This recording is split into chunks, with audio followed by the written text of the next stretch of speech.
We are entering a period of financial crisis that is the greatest the world has ever known. The wealth transfer that will take place during this decade is the greatest wealth transfer in history. Wealth is never destroyed, it is merely transferred, and that means that on the opposite side of every crisis there is an opportunity. The great news is that all you have to do to turn this crisis into your great opportunity is to educate yourself. I believe that the best investment that you can make in your lifetime is your own education.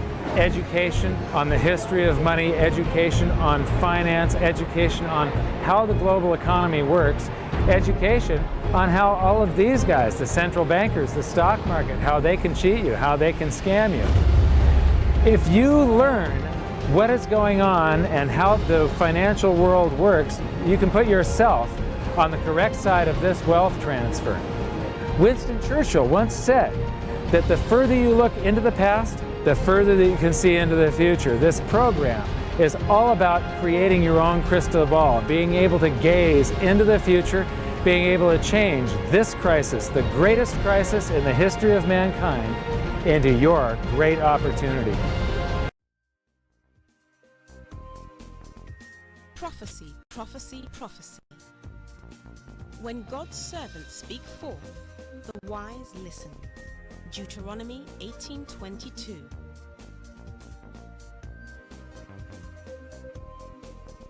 God is still saying something.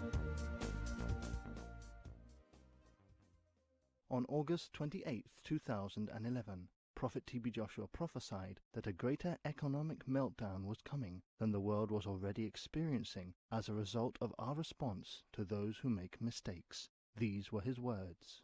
The world is upside down. We have not seen anything. You call it economy meltdown. The greater one is coming. Because the singular problem the world have today, our response to someone who make mistake seems to be greater mistake too. Seems to be bigger mistake than the one that made mistake initially. That is the problem. The problem the whole world have today is respond to someone who made what? Who made mistake. When a leader make mistake, how to respond to that mistake, that is what the whole world lack today. Our response is greater than the wrongdoer initially. That is the problem in the world. It's true, there is mistake, but our approach to that mistake seems to be even bigger mistake. And it's now become a big problem that even when anytime anybody make mistake, everything that have been there right from beginning of that generation of the country will go for it. Those things that have been there before ever we are born, those things, ancient things that can never be done again and again, will go for it. So if you can handle this matter, how to respond to someone who make mistake, the world will be at peace. Our response to the wrongdoer, we are responsible to God, the judgment. That's it. Let us recall the prophetic message spoken by Prophet T.B. Joshua 3 years earlier on December the 28th, 2008, in which he forewarned the world of an impending long-term economic crisis that would force all to be humble and those with surplus to live modestly. These were his words. There will be economic crisis.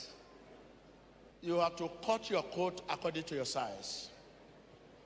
Those of you that have surplus, whatever you can do now to live moderate, the only way you can be saved if your treasure is in the hand of God. There will be economic crisis. It's coming and it's everywhere. You'll be forced to humble. Tell your neighbor, you'll be forced to humble. There will be economic war because there's no enough money to fight war. There will be crisis in economy. Countries that rely on the mineral resources like oil, they should quickly look beyond oil.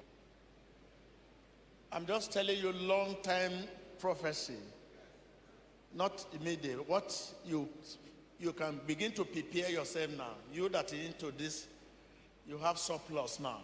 What can you do now? Because this surplus will be forced to reduce. Because if you have too much, your government will question you how you get it.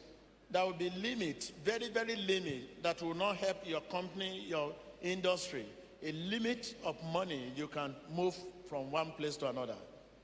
There will be law that will make you moderate, live modest. You'll be forced to live modest because the law will come that will force you to live modest. There will be a limit of money you can move from one place to another. So you'll be forced. And that limit of money will not be enough to maintain your business. In order to regulate the crisis that will be, and that law will soon come.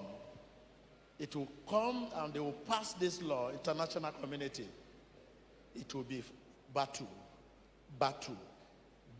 economic battle, economic battle, economic battle, economic battle. It has not started, but it is the flame of it. But it will soon come out boldly. You will see the handwriting. So you pray for the whole world. Remember, trial is the soil in which faith flourish. Tell your neighbor.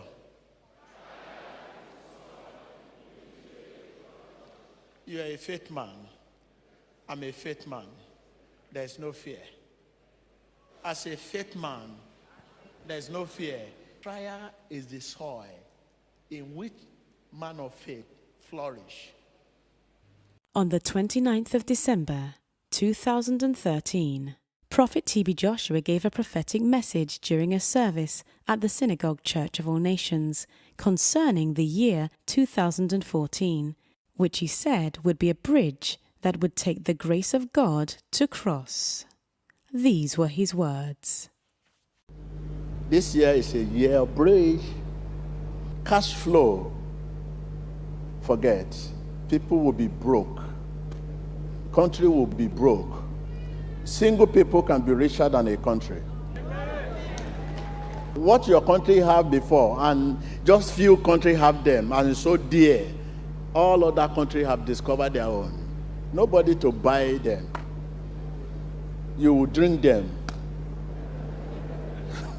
Whatever your country have discovered in terms of mineral resources, and it has been a source of income, causing corruption, causing this, causing fight, people living flamboyant and those things, nobody will buy them. The price will drop drastically because all other countries have discovered their own. It's a year of bridge.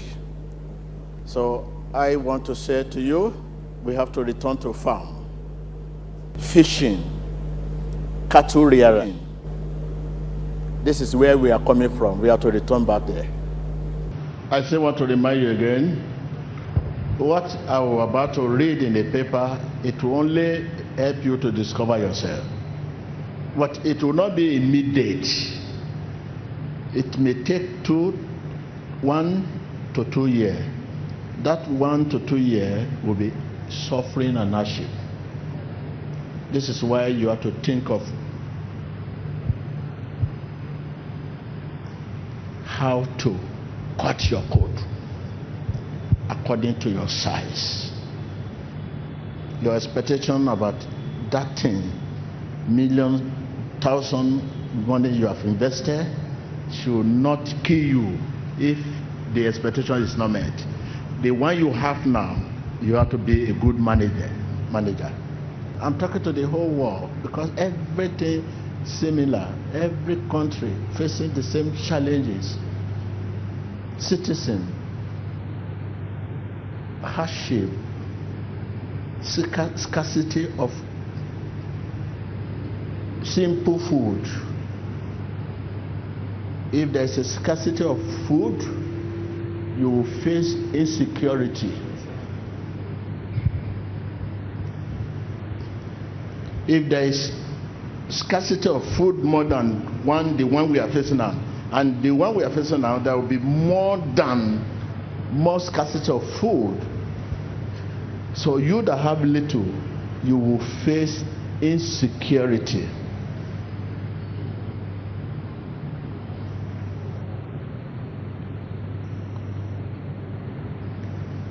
Those who are lack of food, what to eat, they will not give you peace in the street.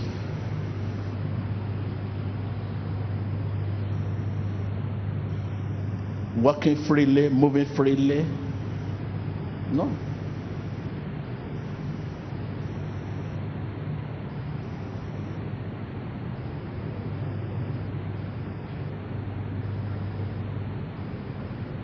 Death will not mean anything. Anybody is ready to die. And to make sure 10 to 20, 50, 100 people die with him, it will not mean anything. It will be just a decision. You hear people are depressed. Depression will lead people just.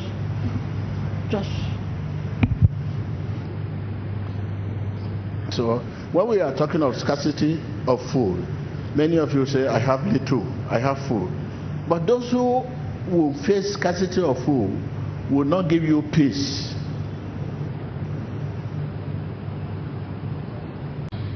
So, if God gave you the grace, invest in agriculture. Agriculture comprises of all: fishing, cattle rearing,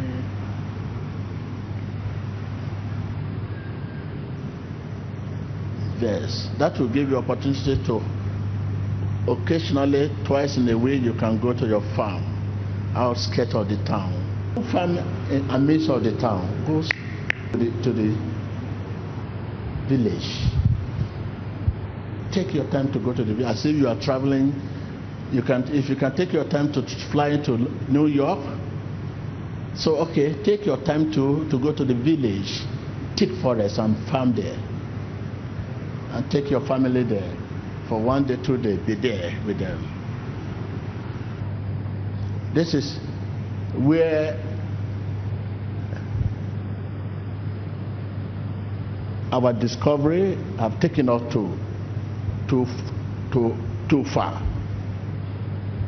We have forgotten where we come from.